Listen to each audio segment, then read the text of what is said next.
Our route to the San Blas Islands takes us along the north coast of the South American continent.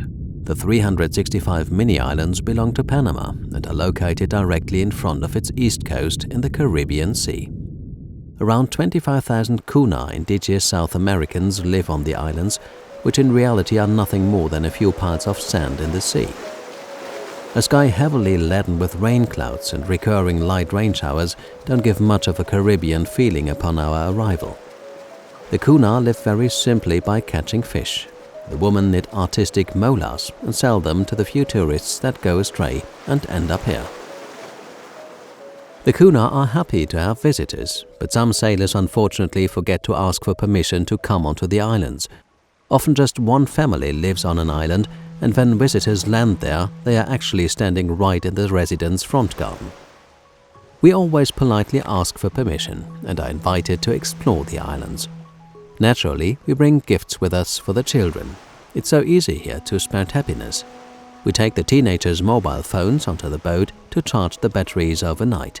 The islands have hardly any electricity. The first time we step onto an island like this, we immediately understand why the rise in sea levels as a result of global warming will have fatal consequences for the inhabitants. If they don't flee, they'll drown.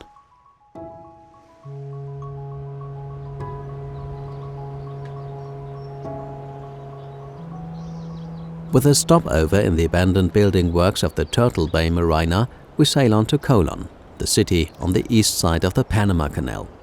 We find the only yacht harbour in this region at Shelter Bay Marina, in a formal naval base. Anyone wanting to travel across the Panama Canal under their own keel must dock here and complete the formalities. This takes 2 to 3 weeks. We make use of the time to carry out small repairs on the boat and shop in bulk for the upcoming Pacific crossing. We just managed to win the Who Has the Longest Sails Receipt competition. The canal passage is an adventure all on its own. Every yacht needs a crew of 4 plus a helmsman.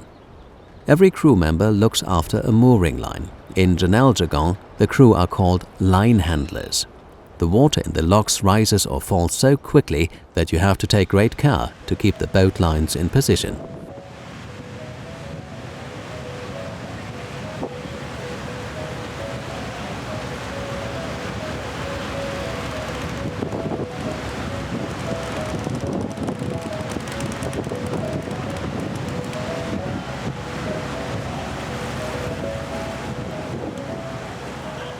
Because nobody really wants to have strangers on their boat, the yachts help each others.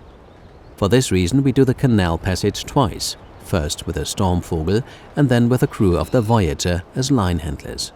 3 days later we are on board the Voyager as line handlers on a night passage. The yachts are roped together in a bundle of 3 before the first lock to simplify passage through the locks. The Voyager is the middle boat, meaning we don't have a lot to do as line handlers on this passage.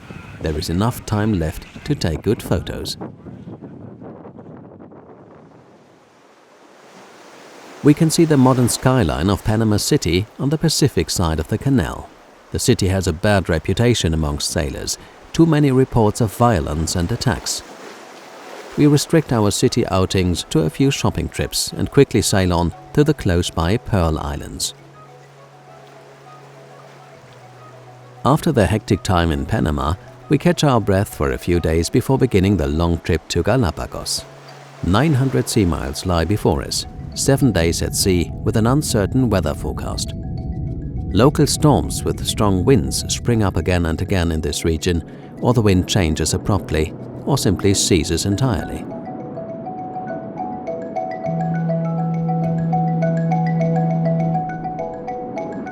We crossed the equator on January 5, 2013 at precisely 013. Now we are really in the south. We generally have luck with the weather and reach San Cristobal, the easternmost of the 13 Galapagos Islands, without any major incidents. The Galapagos Islands belong to Ecuador. All the islands are strictly protected nature reserves, and even we sailors are not allowed to simply sail from island to island.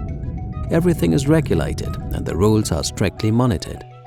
Thus, for example, we have to juice all the oranges on board at lightning speed shortly after arrival and hand over the rest as organic waste to the official island offices to be destroyed. In light of the strict travel restrictions, we decide not to visit any other islands but to remain in San Cristobal. We explored the island on foot, with car, and slowly began to realize why Ecuador enforces such strict nature conservation regulations. The unique flora and fauna must be protected from us humans as much as possible. It appears as if the many seals on San Cristobal are in agreement, and they sun themselves on the park benches on the waterfront. Human beings simply have to see how they get on. We often have to take a second look to recognize the marine iguanas on the stones on the beach. Their camouflage is perfect, and once we identify them, we remain voluntarily at a distance. In a breeding station for turtles, we learn that already a third of the former 15 species are extinct. Many young people from countries all over the world work voluntarily at the station breeding the animals.